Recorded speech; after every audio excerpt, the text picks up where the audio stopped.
اللهم علمنا ما ينفعنا وانفعنا بما علمتنا وزدنا علما.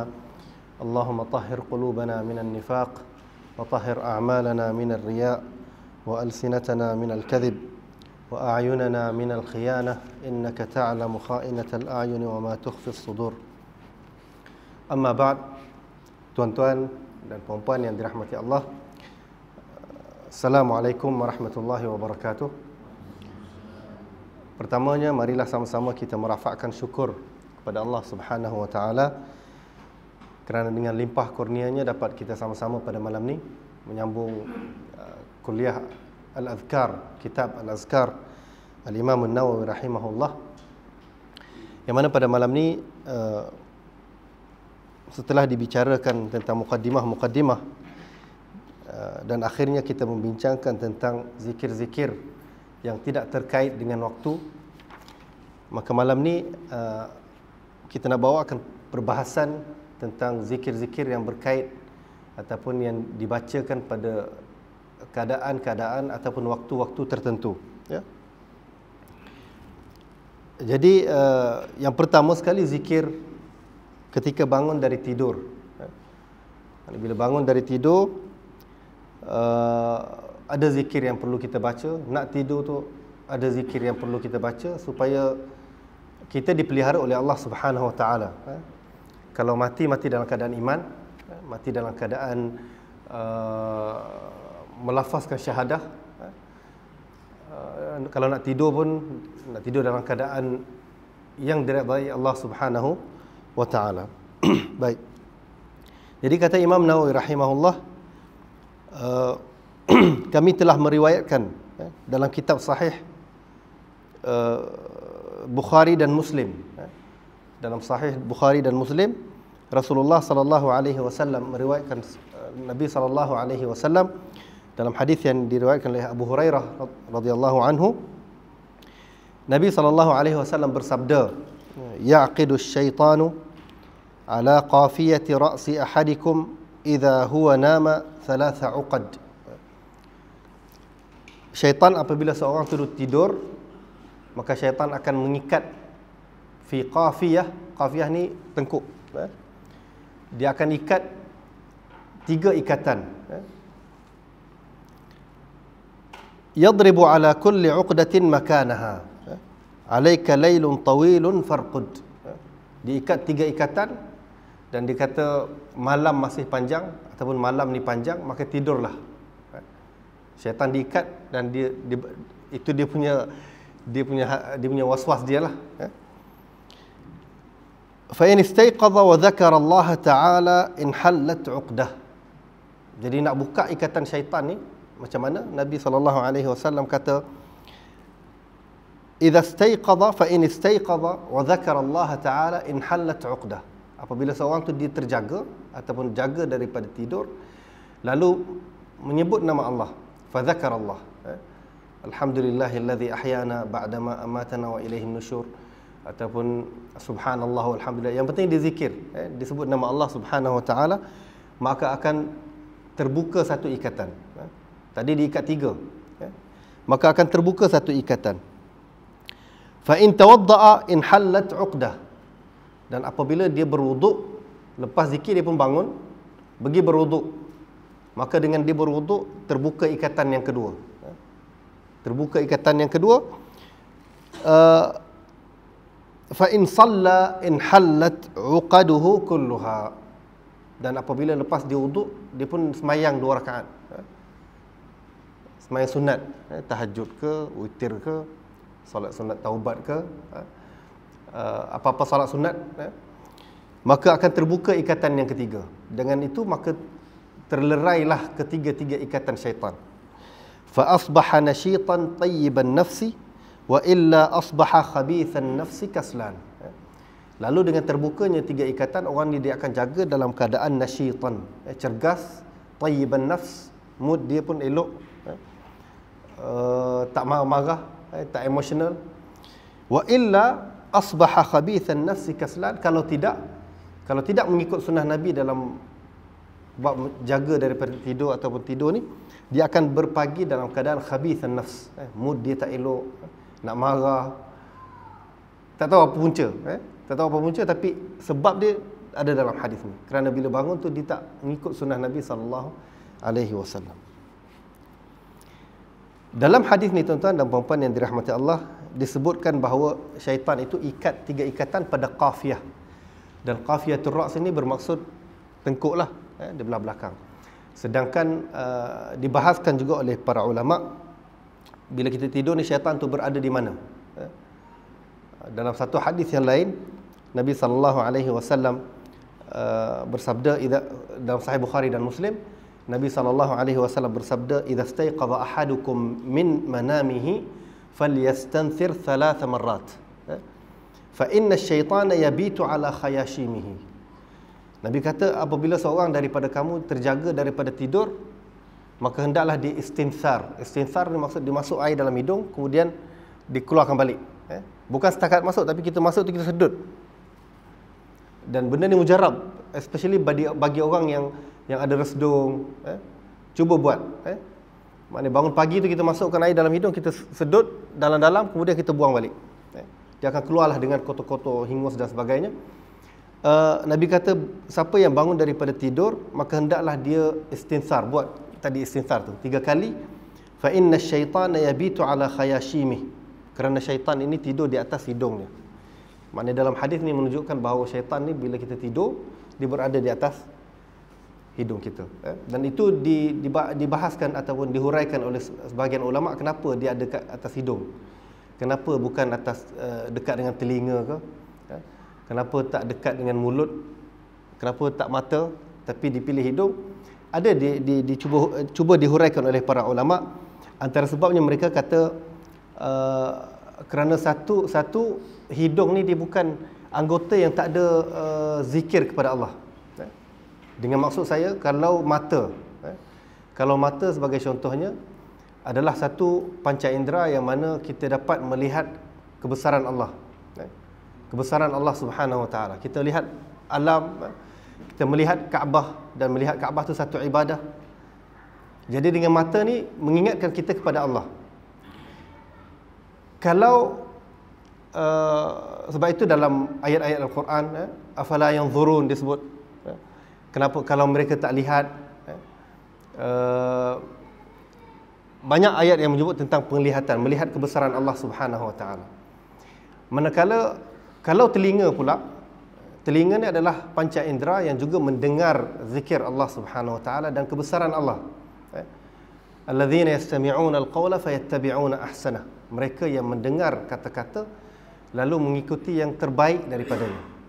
Jadi telinga ni tempat yang kita mendengar kebaikan, mendengar zikir kepada Allah Subhanahu Wa Taala. Manakala mulut jelas anggota yang memang kita sentiasa menggunakan untuk berzikir. Tetapi hidung ni dia tak ada satu orang kata zikir ataupun cara tertentu yang boleh ingatkan kepada Allah. Jadi sebab itu dia kata syaitan ni berada di tempat tu, tempat yang tak mengingati Allah Subhanahu Wa Taala. Itu antara jawapan lah. Antara jawapan sebahagian ulama, mereka kata kerana syaitan ni dia akan berada di tempat saluran di mana dia nak masuk, yang dekat dengan hati. Sebab itu kalau orang yang tasa'ub, orang yang menguap, dalam hadis kata tasa'ubu minasyaitan, menguap ni daripada syaitan. Maka apabila seorang daripada kamu menguap dalam solat, maka sunnahnya dia tahan. Mana tahan tu, buatlah macam mana pun, nak gigit bibir ke, nak buat macam mana, tahan supaya mulut tu tak terbuka. Kalau tak boleh juga, nak terbuka juga mulut tu, maka tutup dengan tangan. Itu sunnah dia. Apa reason ataupun alasan ni? Supaya syaitan tak masuk. Jadi maksud dia di sini, syaitan ni dia masuk mengikut saluran ataupun bukaan-bukaan yang ada pada tubuh badan manusia, berada dalam saluran-saluran yang ada dalam manusia. Sebab itu dalam hadis juga disebut inna syaitana yajri minal insani majrad dam. Syaitan itu mengalir dalam tubuh manusia ni mengikut saluran darah. Jadi dia kata sebab itu dia berada di hidung, kerana di hidung ni boleh bawa kepada hati, yang mana hati itu yang di situlah dia membisikkan kepada manusia. Itu sebahagian huraian para ulama yang cuba nak kaitkan kenapa syaitan ni berada di atas hidung manusia ni ketika kita tidur. Nah. Baik, kemudian hadis berikutnya, tadi hadis satu yang disebutkan sunnahnya, maknanya bila kita bangun tidur, 3 benda step yang kena buat. Satu, mula-mula terjaga mengingati Allah Subhanahu wa taala, zikir. Dan antara sunnah yang diajarkan kepada Nabi SAW, zikir yang ma'ruf, kita semua hafal zikir itu, alhamdulillahillazi ahyana ba'da ma amatana wa ilaihin nusyur. Maha suci Allah yang menghidupkan kami setelah dimatikan kami, wa ilaihin nusyur, dan kepadanya kami akan dikembalikan. Baik, kemudian berikutnya dalam satu riwayat Imam Bukhari rahimahullah daripada Huzaifah ibn al-Yaman dan Abu Dzar, katanya kana Rasulullah sallallahu alaihi wasallam idza awa ila firashihi qala bismikallahumma ahya wa amut wa idza istayqadha qala alhamdulillahilladzi ahyana ba'da ma amatana wa ilaihin nusyur. Kata Abu Dzar dan Huzaifah, Rasulullah sallallahu alaihi wasallam bersabda, idza awa ila firasyih, bila Nabi SAW nak tidur, qala bismikallahumma ahya wa amut, dengan namamu ya Allah aku hidup dan aku mati. Dan apabila terjaga, maka dia akan mengucapkan alhamdulillah alladzi ahyana ba'da ma amatana wa ilaihin nusyur. Maha suci Allah yang menghidupkan kami setelah dimatikan kami, wa ilaihin nusyur, dan kepadanya kami dibangkitkan. Jadi daripada zikir ini, dia menamakan tidur itu sebagai kematian. Amatana ahyana ba'da ma amatana, menghidupkan kami setelah dimatikan kami. Jadi itu dinamakan al-mautul asghar, mati yang kecil, yang mana bila mati yang kecil ni roh akan keluar daripada tubuh badan, tapi dia akan kembali. Allah akan balikkan roh tu dan dia hidup semula. Kalau al-mautul akbar, itu mati yang terus matilah, dan akan dibangkitkan pada hari kiamat nanti. Jadi mati itu dua. Mati kecil iaitu tidur, berlaku kepada orang tu setiap hari. Dan ada mati yang besar, iaitu mati yang buat selama-lamanya sebelum dibangkitkan Allah Subhanahu Wa Taala. Begitu juga dengan kebangkitan. Al-ba'tsu ada dua. Satu al-ba'tsu, kebangkitan yang kecil, iaitu bila kita tidur ni kita hidup semula ataupun terjaga, itu al-ba'ts. Dan ada juga kebangkitan yang Allah Subhanahu Wa Taala bangkitkan manusia daripada kubur apabila datangnya hari kiamat. Berikutnya, Imam Nawawi rahimahullah meriwayatkan daripada kitab Ibn Sunni dengan sanad yang sahih daripada Abu Hurairah, Nabi SAW bersabda, "Idza istayqadha ahadukum falyaqul alhamdulillahilladzi radda alayya ruhi wa afani fi jasadi wa adhina li bi dhikrih." Apabila seorang daripada kamu terjaga, maka hendaklah dia berkata, alhamdulillah allazi radda alayya ruhi, maha suci Allah yang kembalikan kepadaku rohku.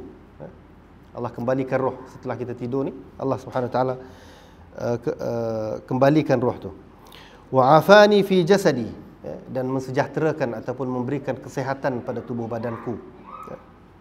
Wa adhina li bi dhikrih, dan memberi izin kepadaku untuk aku mengingatinya, untuk aku berzikir kepadanya. Dan ini satu taufik yang cukup besar.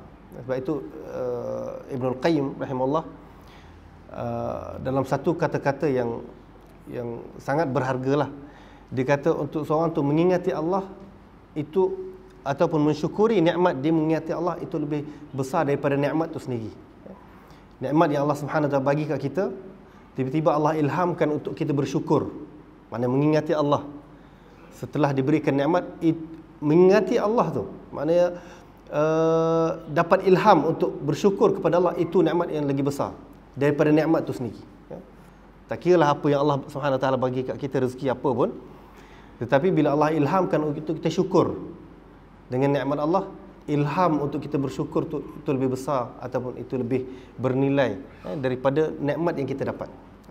Jadi dalam zikir tadi ni, Allah Subhanahu Wa Taala mengizinkan kepada kita untuk kita ingat kepada Allah. Kadang-kadang kita bangun, kita tersedar, kita terus bangun je, tanpa kita teringat pun untuk kita nak berzikir.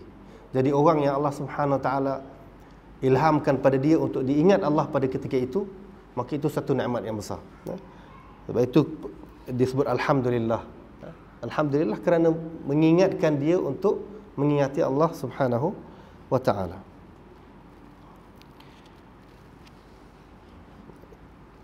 Kemudian berikutnya kata Imam Nawawi rahimahullah, kami riwayatkan juga di dalam kitab tersebut, yaitu kitab Ibn Sunni,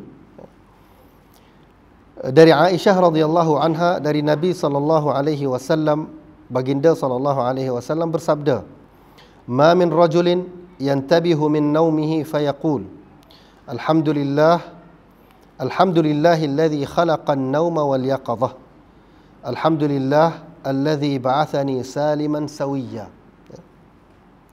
Tidak ada seorang lelaki yang terjaga daripada tidurnya lalu mengucapkan alhamdulillah, maha suci Allah Subhanahu Wa Taala yang ciptakan tidur dan jaga.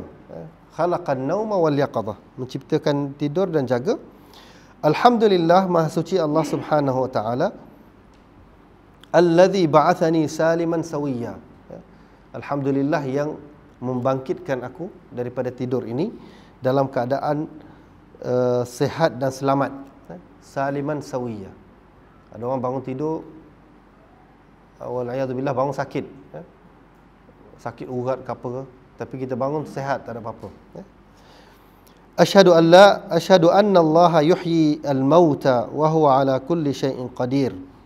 Aku bersaksi bahawasanya Allah Subhanahu Wa Taala menghidupkan yang mati, wa huwa ala kulli syai'in qadir, dan dialah yang mampu di atas segala sesuatu. Illa qala Allah Ta'ala sadaqa abdi, melainkan Allah Subhanahu Wa Taala mengatakan sadaqa abdi, benarlah hambaku. Allah Subhanahu Wa Taala mengiyakan zikir yang telah dibacakan. Kemudian hadis yang berikutnya, kata Imam Nawawi rahimahullah, kami meriwayatkan juga di dalam kitab Ibn Sunni, kitab dalam kitab ini tersebutlah merujuk kepada kitab Ibn Sunni, Amalul Yaumi wal Laila. Dari Abu Hurairah radhiyallahu anhu, beliau berkata, Rasulullah sallallahu alaihi wasallam bersabda, "Kana Rasulullah sallallahu alaihi wasallam idza habba min al-laili kabbara 10." Rasulullah sallallahu alaihi wasallam apabila datangnya waktu malam, kabbara 10, dia akan bertakbir sebanyak 10 kali. Wa hamida 10, dan mengucapkan alhamdulillah sebanyak 10 kali. Wa qala subhanallahi wa bihamdihi 10, dan dia akan mengucapkan subhanallah, maha suci Allah, wa bihamdihi sebanyak 10 kali. Wa qala subhanal malikil quddus 10, mengucapkan subhanal malikil quddus sebanyak 10 kali. Wastaghfara 10, dan Nabi SAW beristighfar, mohon ampun sebanyak 10 kali. Wa hallala 10, mengucapkan la ilaha illallah sebanyak 10 kali. Thumma qala Allahumma inni a'udzu bika min dhiqid dunya wa dhiqi yaumil qiyamati 10. Ya Allah, aku berlindung denganmu daripada kesempitan dunia. Kesempitan dunia, kesempitan hidup, apa-apa yang berkaitan dengan dunia. Wa dhiqi yaumil qiyamati 10, dan juga kesempitan hari kiamat. Dua zikir ni ataupun dua doa ni dibacakan sebanyak 10 kali. Thumma yaftatihu as-salah, kemudian dia membuka salat. Siapa yang ada buku lah, siapa yang ada buku ni, satu saya nak komen, terjemahan dia tu tak tally dengan hadis. Kalau kita baca bawah tu, terjemahan ni tak sama. Kadang-kadang berlaku kesilapan lah dalam cetak buku dan sebagainya. Kadang-kadang di hadis lain, ataupun terjemahan kepada perenggan lain, tapi dimasuk kat situ lah dengan kesilapan dan sebagainya, maka dibawa. Tapi yang terjemahan ni tak betul lah, terjemahan yang tak tally dengan hadis yang saya bacakan tadi.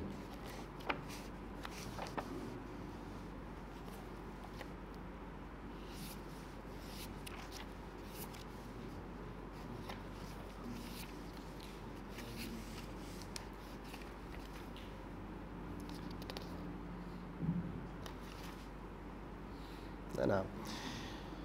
Okey, tapi matan hadis dia betul lah. Thumma yaftatihus salah. Kemudian Nabi SAW memulakan salat. Maknanya zikir yang dibaca sebelum dia memulakan salat, ataupun doa istiftah, doa iftitah kepada salat itu dibaca dengan zikir ni, kemudian baru dia mulakan salat.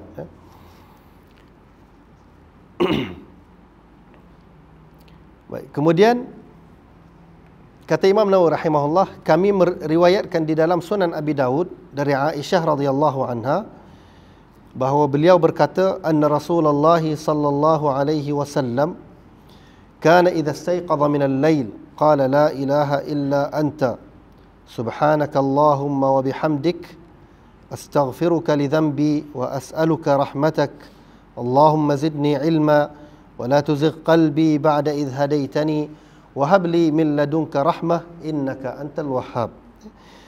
Kata Aisyah radhiyallahu anha bahawasanya Rasulullah sallallahu alaihi wasallam apabila terjaga daripada tidur pada waktu malam, maka Nabi sallallahu alaihi wasallam akan mengucapkan la ilaha illallah, la ilaha illa anta, tiada Tuhan melainkan engkau, subhanakallahumma wa bihamdik astaghfiruka li dhanbi, aku mohon ampun terhadap dosa-dosa yang dilakukan, wa as'aluka rahmatak, dan aku memohon kepadamu rahmatmu, Allahumma zidni ilma, ya Allah tambahkanlah ilmuku, wala tuzigh qalbi ba'da idh hadaitani, dan janganlah engkau pesongkan hatiku setelah engkau memberikan hidayah, wahabli min ladunka rahmah, dan kurniakan kepadaku daripadamu rahmah, kerahmatan, innaka antal wahhab, sesungguhnya engkaulah yang maha memberi.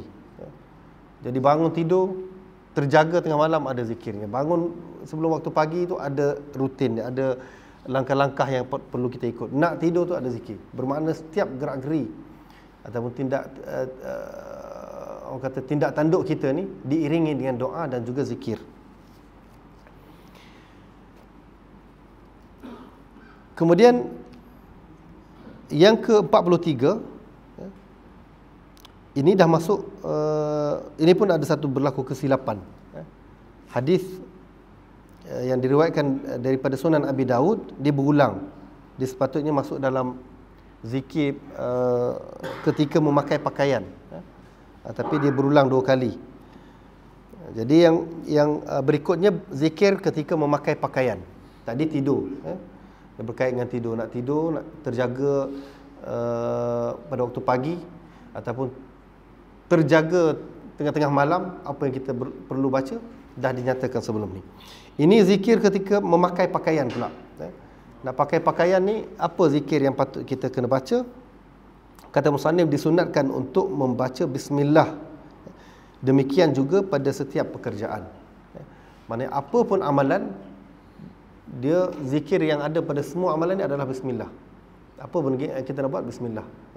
Kalau kita lupa zikir yang sepatutnya dibaca ataupun yang disunatkan, kita bacalah bismillah dengan nama Allah Subhanahu wa taala.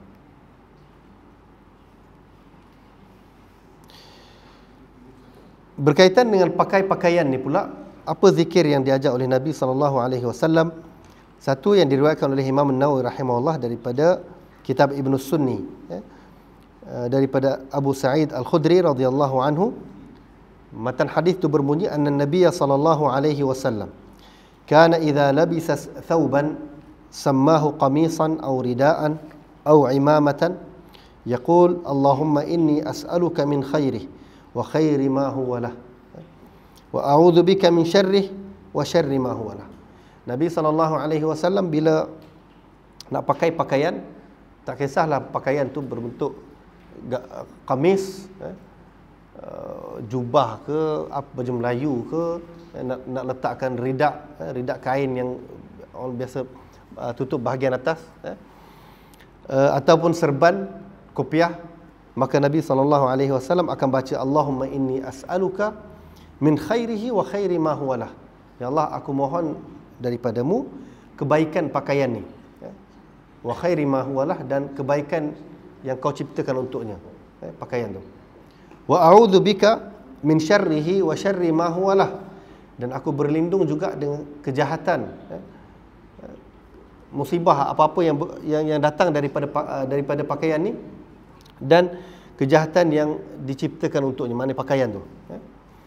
Jadi ini pun doa. Bila pakai pakaian, baca doa ni. Dan ada satu lagi zikir yang lain yang mana diriwayatkan oleh Muadz bin Anas radhiyallahu anhu, anna Rasulullah sallallahu alaihi wasallam qala man labisa thawban faqala alhamdulillah alladhi kasani hadha ath-thawb wa razaqanihi min ghairi hawlin minni wala quwwah ghafara Allahu lahu ma taqaddama min dhanbihi. Bahawasanya Nabi SAW bersabda, barang siapa yang memakai pakaian lalu dia mengucapkan alhamdulillah, maha suci Allah, alladhi kasani hadha thawb wa razaqani min ghairi haulin minni wala quwwah, maha suci Allah yang memakaikan aku pakaian ini, wa razaqani, dan merezekikan aku pakaian ni, min ghairi haulin minni wala quwwah, tanpa ada daya usaha daripada aku.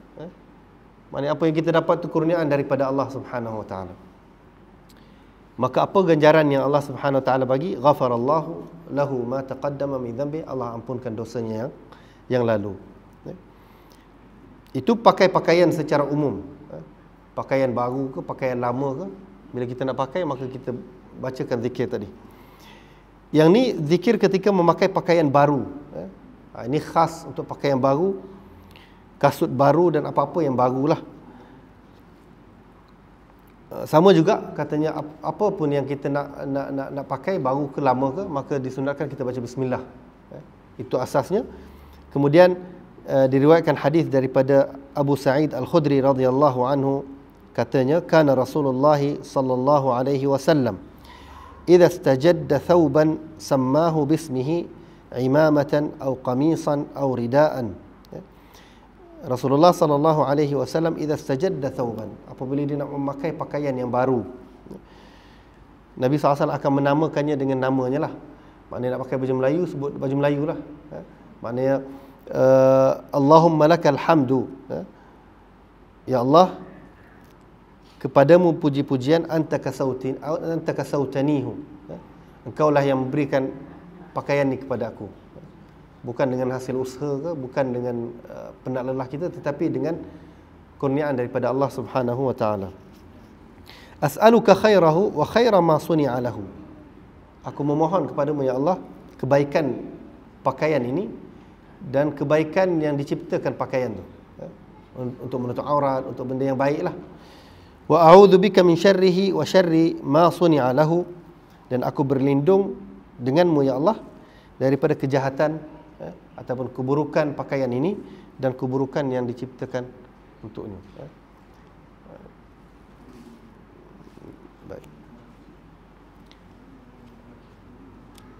Hadis ini hadis yang sahih.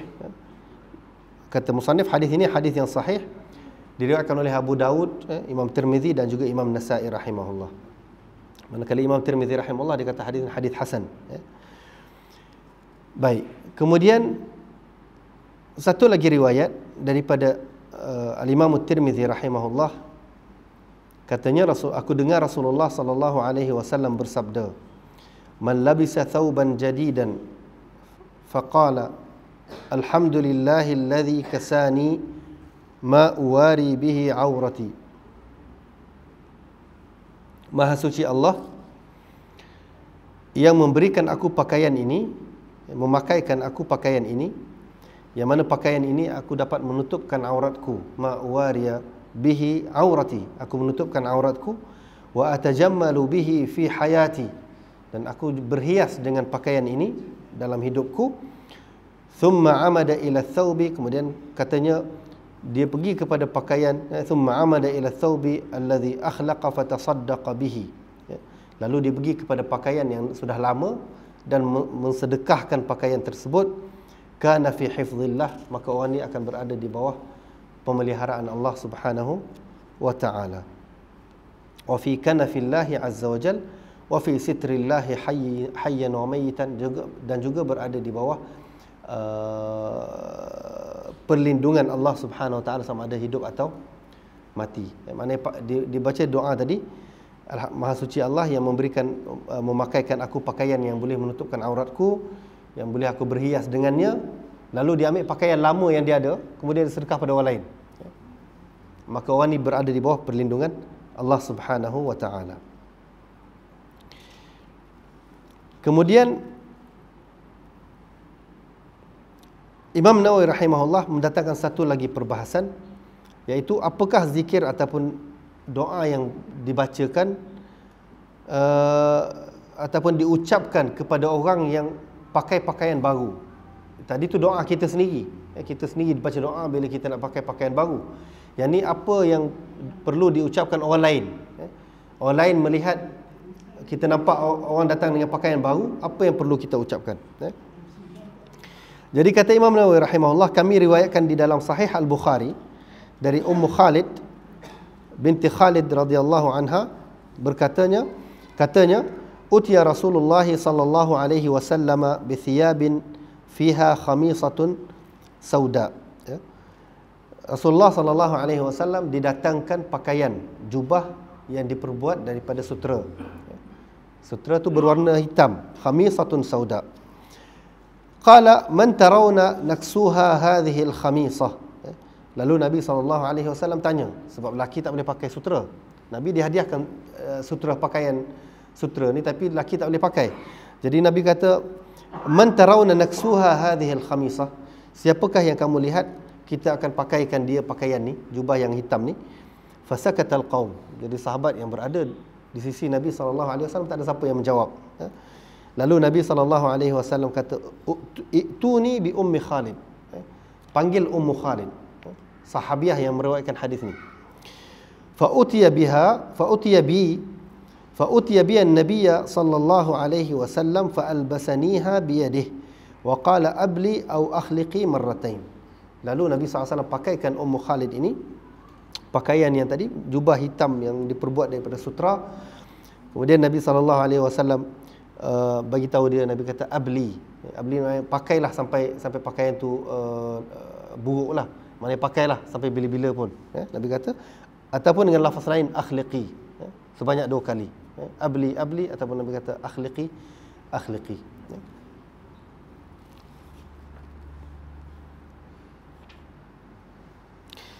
Baik, dalam Sunan Ibnu Majah juga diriwayatkan oleh Ibnu Sunni rahimahullah,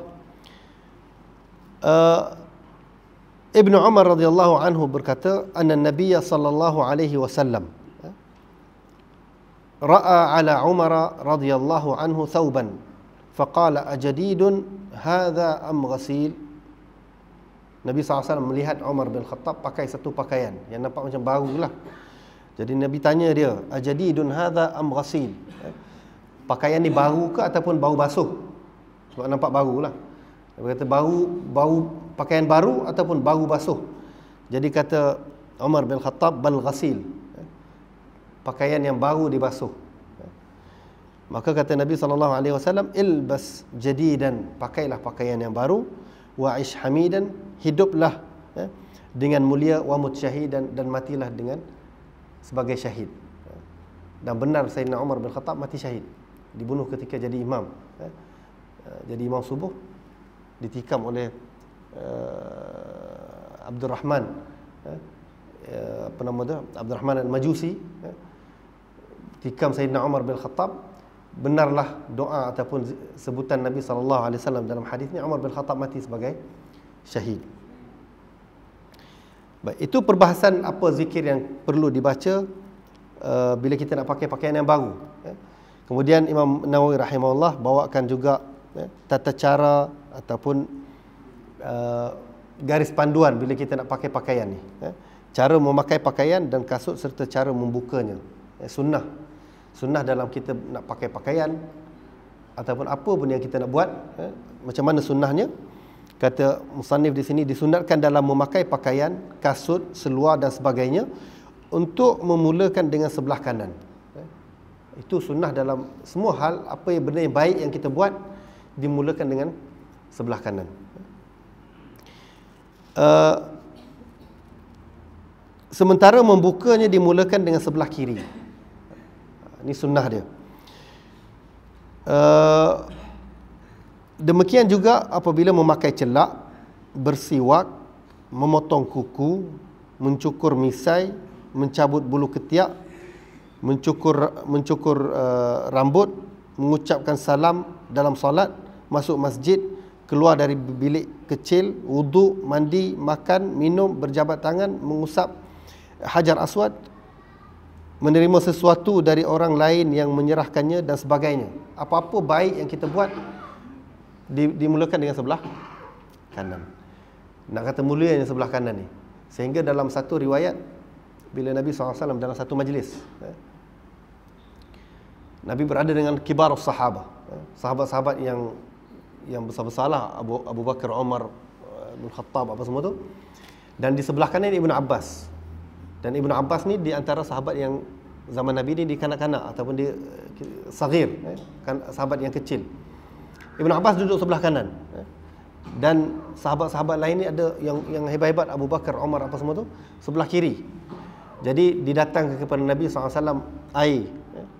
Jadi bila air nak bagi kepada sahabat ni, nak bagi kepada Ibn Abbas di kanak-kanak, ataupun nak bagi kepada Abu Bakar dengan Umar bin Khattab, nak bagi kepada siapa dulu? Jadi Nabi minta izin dengan Ibn Abbas, sebab Ibn Abbas ni berada di sebelah kanan, nak kata mulianya sebelah kanan. Nabi minta izin kepada Ibn Abbas, boleh tak aku bagi kepada Abu Bakar dengan Umar ni dulu, orang yang besar ni? Tapi Ibn Abbas kata tak, aku nak dulu. Dia nakkan kemuliaan minum lepas Nabi tu. Bukanlah kata dia tak mendahulukan sahabat yang lain, tapi mereka berebut nakkan syaraf atau kemuliaan minum lepas Nabi SAW. Jadi kata tak, aku nak. Jadi Nabi SAW bagi kepada Ibn Abbas. Walaupun sahabat-sahabat yang besar tu ada dalam majlis, tapi duduk sebelah kiri Nabi SAW. Nak kata mulianya sebelah kanan. Apa pun yang kita buat dengan sebelah kanan. Kadang-kadang kita minum sebelah kiri. Jadi satu budaya lah, kita minum sebelah kiri. Kadang-kadang alasan kita mungkin takut kalau pegang sebelah kanan ni kotor cawan tu. Sedangkan kita boleh basuh cawan tu. Kita pegang sebelah kanan, kita basuh lah, lepas tu tak ada masalah. Tapi sebab masalah kotor ataupun tak kotor. Sedangkan sepatutnya kita aulakan sunnah Nabi SAW. Tak apalah, lagi-lagi kalau yang pakai buang tu, bukan nak basuh pun lepas tu, pakai je sebelah kanan, pegang sebelah kanan, kotor pun tak ada masalah. Perlu basuh. Kerana sunnah Nabi SAW. Juga memotong kuku. Dalam memotong kuku ni dia tak ada, wallahu alam kalau ada nas, tapi yang setakat saya pernah baca dan saya kaji, buka cari, tak ada Nabi SAW mengajar nak ikut susunan tu. Nak potong yang mana satu, nak mulakan dengan jari kecil ke jari besar. Tapi yang saya jumpa dalam perbahasan ulama', dia ada dalam bab potong kuku ni nas umum lah. Maknanya Nabi SAW suruh apa-apa yang Nabi buat dengan sebelah kanan. Kerana Nabi SAW yuhibbu at-tayammuna fi kulli syai'. Nabi suka buat sebelah kanan dalam semua hal. Jadi itu nas ataupun hadis yang umum. Daripada hadis umum tu, nak potong kuku kita nak mula ke sebelah kanan lah. Tinggal lagi yang kita tahu dimulakan dengan jari yang ni. Kemudian dia pergi dekat pergi kat sini, daripada yang ni pergi ke sini sebelah kanan. Kemudian dia sambung sini, habis baru dipatah balik. Jadi saya pun fikir ni macam mana datang susunan ni. Rupanya dimulakan dengan sebelah kanan ni, dibahaskan, dan yang disebut antara yang disebut tu Imam Nawawi rahimahullah. Dia kata sebelah kanan ni kita mulakan dengan jari ni. Sebab apa? Sebab jari ni dia ada kemuliaan dia. Yang dinamakan al-musabbihah, jari yang bertasbih. Zaman jahiliyah dulu dipanggil as-sabbabah, jari yang mencaci ataupun jari yang menghina, kutuk pakai jari ni. Orang selalu kalau gaduh dia macam ni, dia tunjuk. Dia tak ada pula tunjuk jari kecil ni, dia akan tunjuk jari yang ni. So orang jahiliyah dinamakan benda tu sebagai sabbabah. Tetapi Nabi SAW dia positif. Apa-apa yang benda yang tak baik, Nabi cuba tukarkan benda tu jadi benda yang baik. Jadi Nabi tukar daripada istilah sabbabah kepada musabbihah, jari yang bertasbih. Sebab kita bila dalam tasyahud pun kita buat macam ni. Bila kita menyatakan ikrar, tasyahud, kita angkat jari ni. Jadi dinamakan musabbihah, jari yang bertasbih. Sebab itu dimula dengan yang jari ni. Kemudian saya fikir kenapa dia pergi ke sini, sedangkan ni sebelah dia pergi ke daripada kiri ke kanan. Rupanya agaknya macam ni kot. Bila kita ketik kuku, orang yang buat macam ni dia akan pergi ke sini, ke kiri, daripada kanan ke kiri, habis kat sini baru dipatah balik ke jari. Barangkali lah, sebab saya tak pernah jumpa nas yang sarih tentang susunan tu. Cuma yang disebut tu antara Imam Nawawi rahimahullah. Bila kita ketip macam ni, jadi maknanya benda tu ijtihad lah. Kalau orang yang ketip jari macam ni, dia boleh je mula sini, teruskan kat sini, patah balik, ikut turutan daripada kanan ke kiri. Jadi benda tu tak ada, nak kata nas daripada Nabi SAW. Wallahu alam lah, saya tak pernah jumpa. Tapi yang saya jumpa kalam Imam Nawawi rahimahullah dalam bab ni. Baik.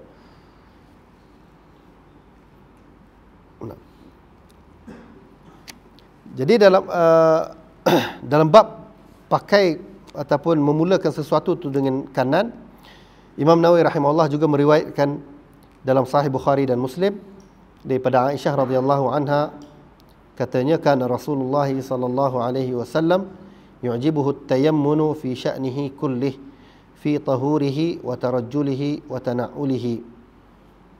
Yang bermaksud Rasulullah sallallahu alaihi wasallam suka mendahulukan sebelah kanan dalam segala urusannya, dalam membersihkan diri, fi tahurihi wa tarajjulihi, berjalan, wa tana'ulihi, dan juga nak pakai kasut. Nabi SAW akan mulakan dengan sebelah kanan. Nak sikat rambut pun Nabi SAW akan sikat sebelah kanan. Kemudian terdapat juga hadis dalam Sunan Abi Dawud daripada Aisyah radhiyallahu anha, katanya kanat yadu Rasulillah sallallahu alaihi wasallam al-yumna li tahurihi wa ta'amihi wa kanat al-yusra li khalaihi wa ma kana min adha. Katanya tangan Nabi sallallahu alaihi wasallam yang kanan sentiasa digunakan untuk tahurihi, untuk benda yang bersih lah, membersihkan diri ataupun makan Nabi SAW dengan tangan kanan. Pesanan Nabi SAW kepada gulam, kanak-kanak tu, bila dia lihat budak tu makan, dia kata, ya gulam samillah wa kul biyaminik wa kul mimma yalik. Wahai anak, Nabi kata samillah, bacalah bismillah nak makan ni, samillah, bacalah bismillah, wa kul biyaminik, makanlah dengan tangan kanan, wa kul mimma yalik, dan juga makan daripada yang depan kita tu. Bila makan dengan talam tu takkan kita pergi capai depan orang kan. Maknanya kita makan di kawasan ataupun makanan yang ada depan kita lah. Jadi itu sunnah Nabi SAW. Baik. Kemudian satu lagi hadis daripada Hafsah radhiyallahu anha, diriwayatkan dalam Sunan Abi Dawud dan juga Al-Baihaqi, anna Rasulullah sallallahu alaihi wasallam kana yaj'alu yaminahu li ta'amihi wa syarabihi wa thiyabihi wa yaj'alu yasarahu lima siwa dhalik. Bahwasanya Nabi sallallahu alaihi wasallam menjadikan tangan kanannya untuk makan minumnya, wa thiyabihi, dan juga nak pakai pakaian, wa yaj'alu yasarahu lima siwa dhalik, dan Nabi sallallahu alaihi wasallam menjadikan tangan kiri untuk selain daripada perkara-perkara yang dah disebutkan tadi. Berikutnya hadis yang diriwayatkan oleh Abu Hurairah radhiyallahu anhu dari Nabi sallallahu alaihi wasallam, sabdanya, idza labistum wa idza tawadda'tum fabda'u bimayaminikum. Apabila kamu memakai pakaian dan apabila kamu berwuduk, maka mulailah dengan tangan kanan. Begitu banyak hadis-hadis yang menyarankan kita untuk melakukan benda yang baik dengan tangan kanan. Kemudian zikir ketika menanggalkan pakaian. Tadi nak pakai pakaian, apa zikir dia, apa step-step dia kita nak buat. Yang ni zikir ketika menanggalkan pakaian. Bila nak tanggal pakaian tu, apa kita nak baca? Kata Imam Nawawi rahimahullah, kami meriwayatkan dalam kitab Ibn Sunni dari Anas radhiyallahu anhu bahwasanya beliau berkata, Rasulullah sallallahu alaihi wasallam bersabda, sitru ma baina a'yunil jinni wa awrati bani adama an yaqula ar-rajulu al-muslimu idza arada an yatraha thiyabahu bismillah alladhi la ilaha illahu. Katanya tabir di antara penglihatan, tabir antara penglihatan jin dan aurat anak Adam adalah ketika seorang muslim hendak menanggalkan pakaiannya mengucapkan bismillahilladzi la ilaha illa huwa. Baca zikir ni maka jin tak melihat, tak dapat melihat aurat ataupun keaiban kita, manusia yang hidup ni. Sitru ma baina a'yunil jin, mata jin, wa aurati bani Adam, dan juga aurat bani Adam ni, apa yang jadi tabir itu ataupun penghalang penglihatan jin ni ialah lafaz bismillahilladzi la ilaha illahu, dengan nama Allah yang tiada Tuhan melainkan Dia.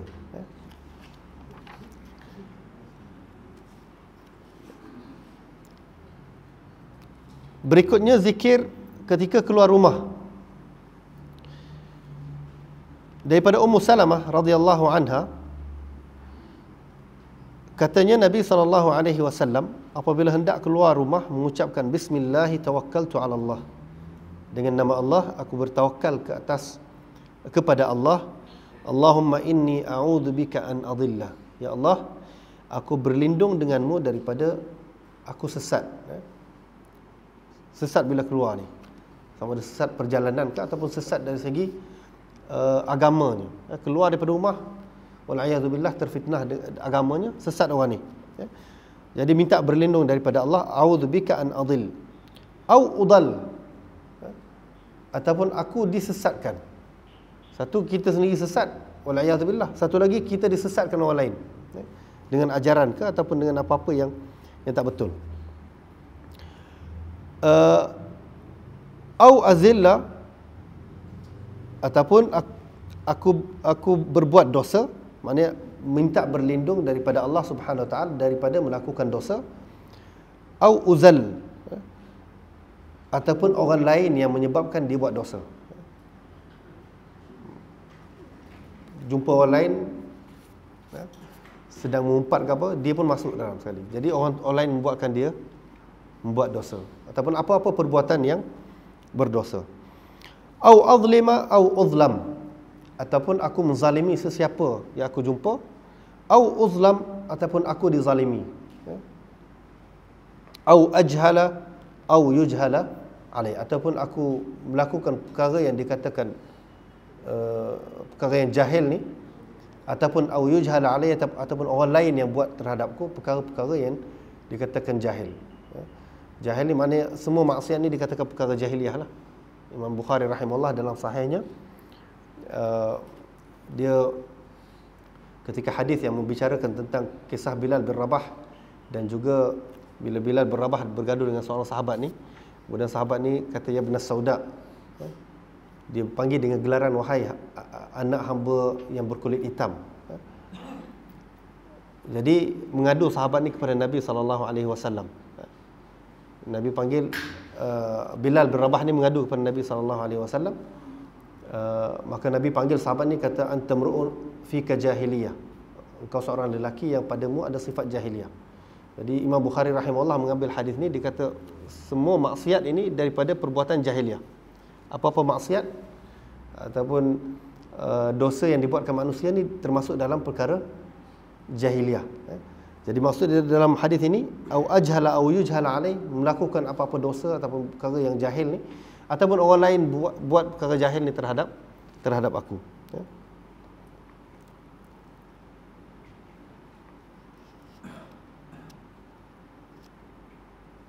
Ini satu doa yang dibacakan ketika kita keluar daripada rumah. Dan ada satu lagi riwayat lain, ataupun hadis lain yang diriwayatkan oleh Imam Abu Dawud rahimahullah, dan juga Imam At-Tirmizi, Imam An-Nasa'i dan lain-lain, daripada Anas bin Malik radhiyallahu anhu, Nabi SAW bersabda, man qala yakni idza kharaja min baitihi, barang siapa yang mengucapkan, yakni ketika keluar daripada rumahnya, bismillahi tawakkaltu ala Allah la haula wala quwwata illa billah. Bismillah, dengan nama Allah, tawakkaltu ala Allah, aku tawakal kepada Allah, la haula wala quwwata illa billah, tidak ada kekuatan, tidak ada daya melainkan dengan Allah Subhanahu wa taala. Maka akan dikatakan kepada orang ni, kufita wa wuqita wa hudita. Dikatakan kepadanya apa? Engkau telah dicukupkan, dan engkau telah dilindungi, wa wuqita, dan engkau telah diberi hidayah.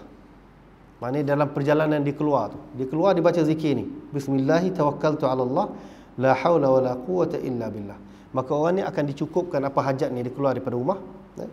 Wa wuqita, dan juga akan dilindung oleh Allah Subhanahu wa taala daripada sebarang bentuk musibah. Wa hudita, dan diberi hidayah dalam perjalanan. Wa tanahha anhu syaitan, dan syaitan pun akan lari daripada perjalanan dia. Ataupun umpama syaitan tu berdiri kat depan dia, kemudian dia ke tepi lah. Maksud dia macam tu, dengan zikir ataupun dengan doa ni. Imam Tirmizi rahimahullah, ataupun Imam Abu Dawud rahimahullah, dalam riwayatnya dia menambahkan, maknanya syaitan tu pula berkata kepada syaitan yang lain, kaifa laka bi rajulin qad hudiya wa kufiya wa wuqiya. Dia kata bagaimana kepada syaitan tu kata kepada syaitan ni, macam mana kau nak sesatkan seorang lelaki yang telah dicukupkan oleh Allah, diberi hidayah oleh Allah, dan juga dilindungi oleh Allah Subhanahu wa taala. Maknanya syaitan pun surrender bila dengar zikir ni. Baca zikir ni nak keluar rumah, syaitan pun surrender.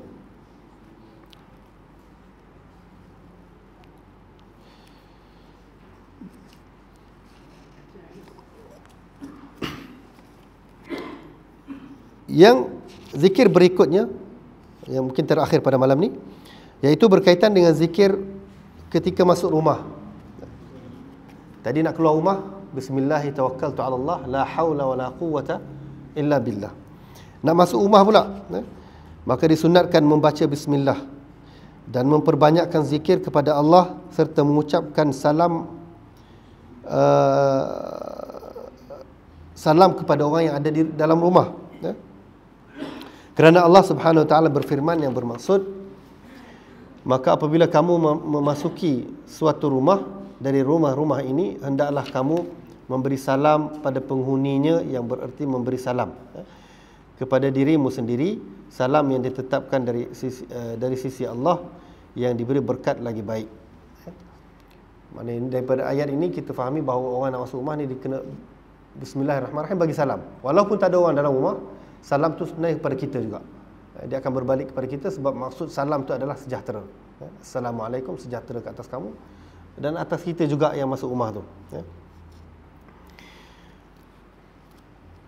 Dalam satu riwayat Imam Tirmizi rahimahullah dari Anas bin Malik radhiyallahu anhu, Rasulullah sallallahu alaihi wasallam bersabda kepada Anas, ya bunayya, wahai anakku, idza dakhalta ala ahlik fasallim. Apabila kamu sampai ke rumah, nak masuk jumpa dengan ahli keluarga, maka hendaklah kamu bagi salam, fasallim. Takun barakatan alaika wa ala ahli baitik. Dia akan jadi satu keberkatan kepada diri kamu dan juga kepada ahli keluarga. Sunnah memberikan salam ketika nak masuk rumah. Kemudian satu lagi, zikir ucapan masuk rumah. Sabda Nabi sallallahu alaihi wasallam, "Idza walaja ar-rajulu baitahu falyaqul." Apabila seorang lelaki itu sampai nak masuk rumahnya, maka hendaklah dia mengatakan, "Allahumma inni as'aluka khairal maulaj." Ya Allah,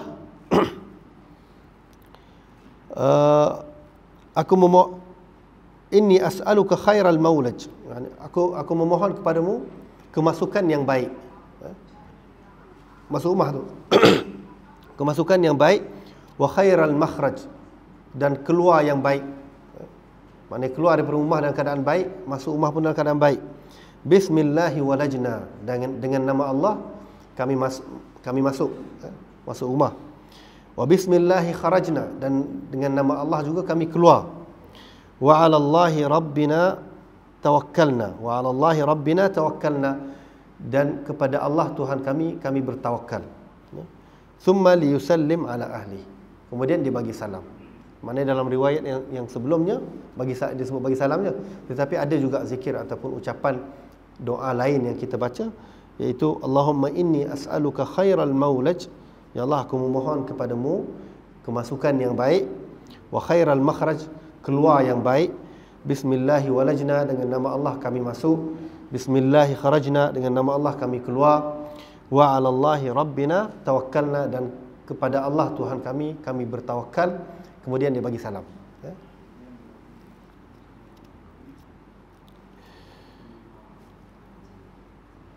Kelebihan, apa kelebihan baca doa ni ataupun zikir ketika nak masuk rumah?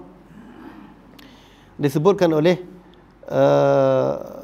dalam satu riwayat, thalathatun kulluhum dhaminun 'ala Allah 'azza wa jal, rajulun kharaja ghaziyan fi sabilillah فهو ضامن على الله عز وجل حتى يتوفاه فيدخله الجنة أو يرده بما نال من أجر وغنيمة، ورجل راح إلى المسجد فهو ضامن على الله تعالى حتى يتوفاه فيدخله الجنة أو يرده بما نال من أجر وغنيمة، ورجل دخل بيته بسلام فهو ضامن على الله سبحانه وتعالى.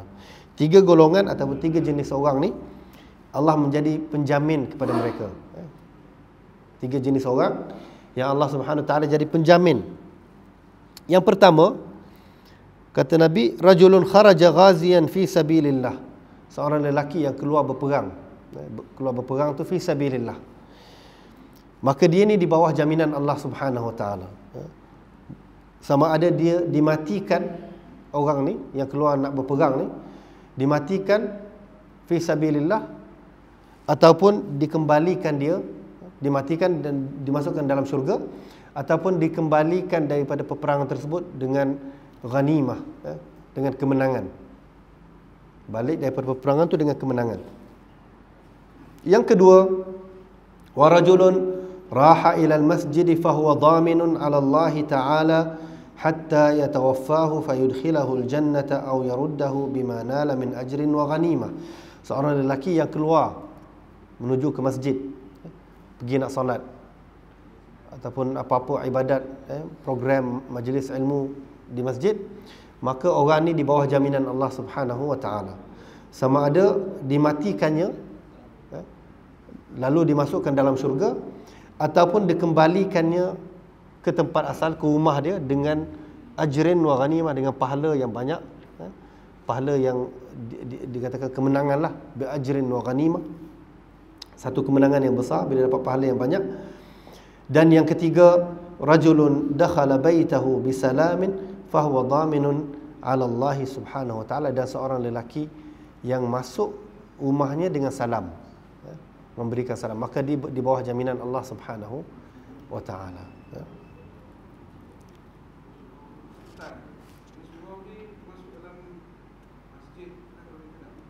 Rumah Allah, rumah Allah termasuklah, kerana istilah masjid ni kita je yang membezakan masjid dengan surau. Kalau kita pergi di Tanah Haram ni, di semua masjid, semua masjid, tempat surau kecil ke besar kan, semua dinamakan masjid. Tempat yang sujud, ya. Surau hukum dia hukum masjid lah dalam bab ni, kerana maksud dia orang yang keluar tu kerana nak sama ada nak pergi solat, mana nak melakukan ibadah, nak pergi salat, nak pergi menghadiri majlis ilmu, program yang bermanfaat, mana maksud dia dikeluar untuk satu ibadah atau nak melakukan satu kebaikan. Jadi dalam bab ni tak ada beza lah, surau ke masjid, tempat ibadah kita katakan sebagai masjid lah. Okey. Baik. Kemudian apa implikasi dia kalau kita masuk rumah ni tak baca zikir, Dalam satu riwayat, Jabir bin Abdullah radhiyallahu anhu katanya, aku dengar Rasulullah sallallahu alaihi wasallam bersabda, "Idza dakhala ar-rajulu baitahu fa dzakara Allah Ta'ala 'inda dukhulih." Apabila seorang lelaki masuk rumah dia, kemudian dia zikir kepada Allah. dengan zikir-zikir yang disebutkan tadilah. Wa 'inda ta'amihi, dan juga apabila dia nak makan. Qala asy-syaitana la mabita lakum wala 'asha. Maknanya masuk rumah baca zikir, nak makan pun baca zikir, bismillah ataupun doa-doa yang baik. Lalu syaitan ni dia akan cakap, syaitan ni akan cakap kepada syaitan yang lain, la mabita lakum wala 'asha. Hari ni kamu tak ada tempat tinggal dan juga tak ada dinner, tak ada makan malam. Maknanya kalau dia dah baca zikir, kalau dia dah masuk rumah tu baca zikir, kamu tak ada tempat tinggal lah. Syaitan pakat keluar. Wala 'asha, dan juga tak ada makan malam dah malam ni. Sebab dia dah baca zikir. Syaitan ni berkata, wa idza dakhala falam yadhkurillaha ta'ala 'inda dukhulih, dan apabila kalau dia masuk rumah tetapi tidak berzikir kepada Allah Ta'ala ketika nak masuk, qala asy-syaitanu adraktumul mabit. Syaitan tu berkata, sempatlah kamu nak tidur kat sini malam ni. Kepada syaitan-syaitan lain lah, malam ni boleh tinggal kat sini, sebab dia masuk rumah tu tak baca zikir. Wa idza lam yadhkurillaha ta'ala 'inda ta'amih qala adraktumul mabita wal 'asha. Dia kata, wa idza lam yadhkurillaha ta'ala, dan apabila kamu tidak berzikir, ataupun orang tu tidak berzikir ketika nak makan, maka syaitan tu akan berkata kepada syaitan yang lain, adraktumul mabita wal 'asha, dapatlah kamu tinggal di sini dan juga dapat makan malam. Syaitan dapat dinner bersama dengan orang ahli tuan rumah itulah. Jadi ini kesan dia kalau kita masuk rumah, dan itu bukan saja dalam bab makan, dan juga ni maksud dia maknanya bila kita baca zikir masuk rumah, mana syaitan tu sentiasa ada. Jadi bukan saja bab makan, dan ni bab lain pun dia akan ganggu lah. Itu maksud dia.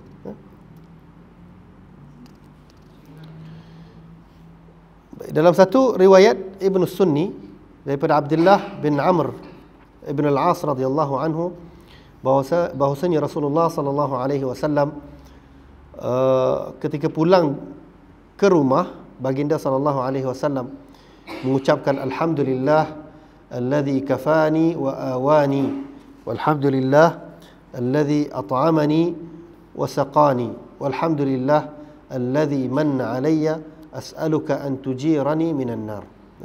Maksudnya segala puji bagi Allah Subhanahu wa taala yang telah mencukupkan aku dan melindungi aku. Kafani wa awani, memberi perlindungan, Allah bagi perlindungan, dan Allah juga mencukupkan keperluan. Walhamdulillahilladzi at'amani wa saqani, Maha suci Allah yang beri aku makan dan juga minum. Walhamdulillah alladzi manna alayya, dan Maha suci Allah yang memberikan segala kurniaan. Manna alayya, tak kisahlah apa pemberian Allah. As'aluka an tujirani minan nar, aku memohon kepadamu ya Allah untuk melindungiku daripada api neraka. Nabi SAW baca doa ni kalau dia masuk rumah pada waktu siang hari. Ini zikir dia. So maknanya banyak sebenarnya. Kalau terlupa sangat pun bismillah. Paling kurang pun bismillah. Saya ingat masa saya belajar dulu, ada ni kalau kita lupa mengucapkan bismillah ketika makan tu, kalau awal-awal sebelum makan kita lupa, maka kita ucapkan bismillah bi awalihi wa akhirih. Bismillah pada awal dan juga pada akhir. Jadi walaupun awal kita tak baca, kalau kita sebut macam tu, maka syaitan walaupun dia dapat makan, dia dikeluarkan balik. Jadi ada masa saya belajar dulu, ada pelajar tanya Syekh. Dia kata, Ustaz, boleh tak kalau kita, dia kata, Syekh, boleh tak kalau kita sengaja nak kenakan syaitan? Kita tak payah baca bismillah dulu, dan kalau kena habis tu baru kita baca bismillah. Jadi dia terpaksa muntah balik lah. Jadi Syekh tu tak jawab lah, dia gelak je. Soalan, kalau kita yakin bahawa kita boleh buat macam tu, tak apa. Takut sampai kesudah kita lupa. Kita nak kenakan syaitan, rupanya kita sendiri terlupa nak. Sampai habis kenyang pun kita lupa nak baca bismillah. Jadi itu lawak je lah berkaitan dengan apa ni. Jadi saya rasa setakat itu.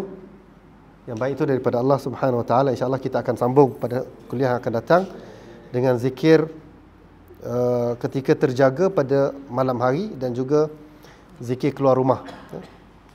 Yang baik daripada Allah Subhanahu Wa Taala. Aqulu qawli hadza wa astaghfirullahal azim li wa lakum. Wassalamu alaikum warahmatullahi wabarakatuh.